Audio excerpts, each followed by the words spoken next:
আপনি কি চুল পড়া নিয়ে অনেক বেশি দুশ্চিন্তাগ্রস্ত? মিনোক্সিডিল এবং পিআরপি নেয়ার পরেও আপনার চুলের আশানুরূপ রেজাল্ট পাচ্ছেন না। তাহলে আজকের এই ভিডিওটা শুধুমাত্র কিন্তু আপনার জন্য। মেডিকেল সায়েন্সে নতুন একটা টেকনোলজি এসেছে, যেটা হচ্ছে আপনার এক্সোজোম থেরাপি। এক্সোজোম থেরাপি পিআরপি থেকেও ১০০ গুণ কার্যকারী। এই কার্যকারিতা কিভাবে হয়? এক্সোজোম থেরাপিটা কি? কিভাবে নিতে হয়? এটা কস্ট কেমন? সাইড ইফেক্ট কি?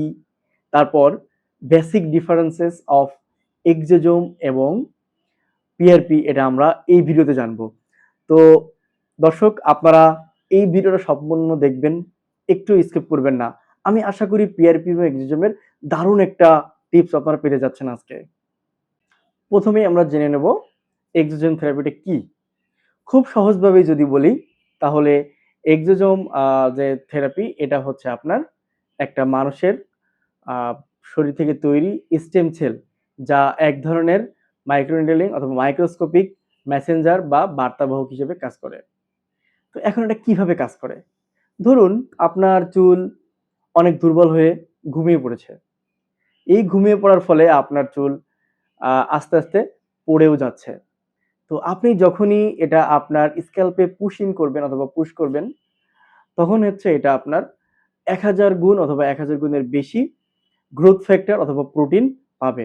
এই গ্রোথ ফ্যাক্টর এবং প্রোটিন পাওয়ার পরে আপনার চুল অথবা চুলের যে ফলিকল আছে, সেই ফলিকলগুলো জাগ্রত হবে অথবা ঘুম থেকে উঠে পড়বে। এই স্টেম সেল যখন আপনার স্ক্যাল্পে পুশ করা হয়ে থাকে, এটা আপনার চুলের গোড়ায় যায়। যাওয়ার ফলে হচ্ছে আপনার নতুন চুল গজানোর জন্য গুরুত্বপূর্ণ ভূমিকা পালন করে থাকে। দেখেন, এটা হচ্ছে আপনার ব্লাড সার্কুলেশনটাকে অনেক বেশি ইনক্রিজ করে, অনেক বেশি নিউট্রিশনস পাচ্ছে অথবা প্রোটিন পাচ্ছে আপনার স্ক্যাল্প, যার ফলে আপনার নতুন চুল কিন্তু অনেক ফাস্ট গজাবে। এখন এটা কত সময় লাগে? আমাদের অনেকেরই ধারণা আছে যে স্টেম সেল অথবা এক্সোজোম থেরাপিটা হয়তো অনেক সময় লাগতে পারে। আসলেই না। এই এক্সোজোম থেরাপি হলো পিআরপি থেকে অনেক শর্ট টাইমে দেওয়া যায়। বেসিক্যালি এটা দিতে আপনার ১৫ থেকে ২০ মিনিট সময় লাগতে পারে। আ শুরুতে ডক্টর হচ্ছে আপনার স্ক্যাল্পে অ্যানেস্থেসিয়া দিয়ে অবশ করে নিবে।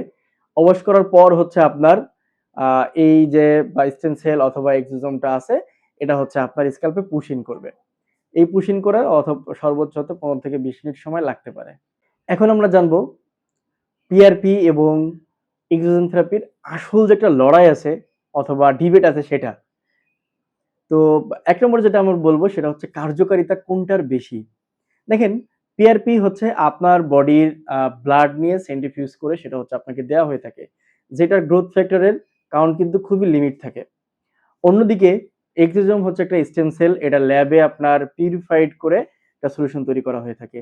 যেটাতে 1000 প্লাস অথবা 1000 প্লাস গ্রোথ ফ্যাক্টর এবং প্রোটিন থাকে, যেটা আপনার চুলের জন্য অনেক বেশি কার্যকারী। কতগুলা সেশন লাগতে পারে পিআরপি এবং এক্সোজোমের? পিআরপির ক্ষেত্রে আপনার মিনিমাম ৩ থেকে ৬ টা সেশন নিতে হবে। উল্টা দিকে এক্সোজোম থেরাপির ক্ষেত্রে আপনাকে ১ থেকে ২ টা নিলেই কিন্তু অনেক ইফেক্টিভ একটা রেজাল্ট পাবেন। খরচের ক্ষেত্রে যদি বলে থাকি, পিআরপির পার সেশন কস্ট হয়ে থাকে আপনার ৩,০০০ থেকে ৪,০০০ এরকম ভ্যারি করে। বাট এক্সোজোম কিন্তু অনেক বেশি কস্টলি। কারণ যেহেতু এটা ইফেক্টিভ বেশি, কস্টও তেমন বেশি। এক্সোজোমের কস্ট যেটা আমি দেখেছি সেটা হচ্ছে আপনার ৬,০০০ থেকে ৫০,০০০ পর্যন্তও কিন্তু আছে। আমরা এখন জানবো সাইড ইফেক্ট নিয়ে। কোনটার সাইড ইফেক্ট কেমন?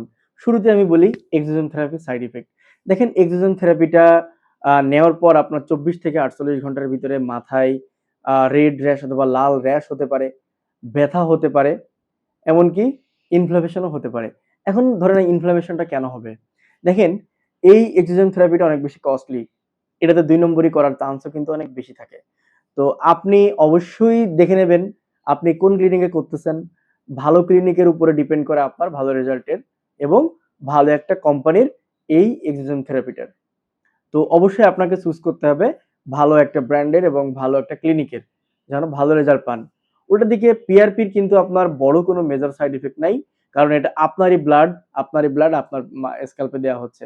সো সিভিয়ার কোনো সাইড ইফেক্ট নাই। টুকটাক আপনার যে ব্যথা হতে পারে, রেড র‍্যাশ হতে পারে, এই মেজর তেমন কোনো সাইড ইফেক্ট কিন্তু পিআরপিতে নাই। লাস্ট যেটা সেটা হচ্ছে আপনার জন্য কোনটা অথবা এই ২ টার ভিতরে কোনটা বেস্ট? অনেকেরই ডিবেট থাকতেই পারে। তারপরেও যদি বলে থাকি, বেস্ট বলতে যেটা বলবো সেটা হচ্ছে এক্সোজেন থেরাপি। দেখেন এক্সোজেন থেরাপি বেস্ট, কারণ পিআরপি থেকে এটাতে 1000 টাইমস আপনার হচ্ছে গ্রোথ ফ্যাক্টর অথবা প্রোটিন থাকে। তো আপনার যদি টাকার সমস্যা না থাকে তাহলে আপনার জন্য এক্সোজেন থেরাপি। এবং এখানে আরেকটা ক্লজ আছে, সেটা হচ্ছে আপনি এক্সোজেন থেরাপিটা তখনই নেবেন যখন আপনার চুল অনেক বেশি পড়ে গেছে, অনেক বেশি পড়ে গেছে বাট ফলিকলস আছে, তখন আপনি এক্সোজেন থেরাপিতে যাবেন। আর পিআরপিটা আপনি তখনই নেবেন যখন আপনার টুকটাক চুল পড়ছে, একবারে মাথা ফাঁকা হয়ে যায় নাই, তখন আপনি পিআরপি নিতে পারেন। আর এই ২ টাই আপনি কখন নেবেন না? যখন আপনার মাথার টাক পড়ে আমার এই কপালের মতো চকচক করতেছে। ঠিক তখনই হচ্ছে এই ২ টার কোনটাই কাজ করবে না।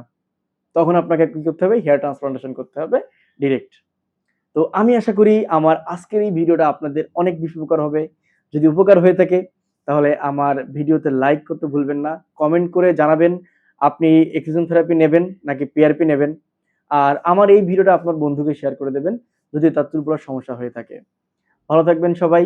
আমি অবশ্যই আপনাদেরকে নেক্সট আরো গুরুত্বপূর্ণ অনেক ভিডিও শেয়ার করব। তার জন্য আমার চ্যানেলটিকে কিন্তু সাবস্ক্রিপশন করতে হবে। আল্লাহ হাফেজ। আসসালামু আলাইকুম।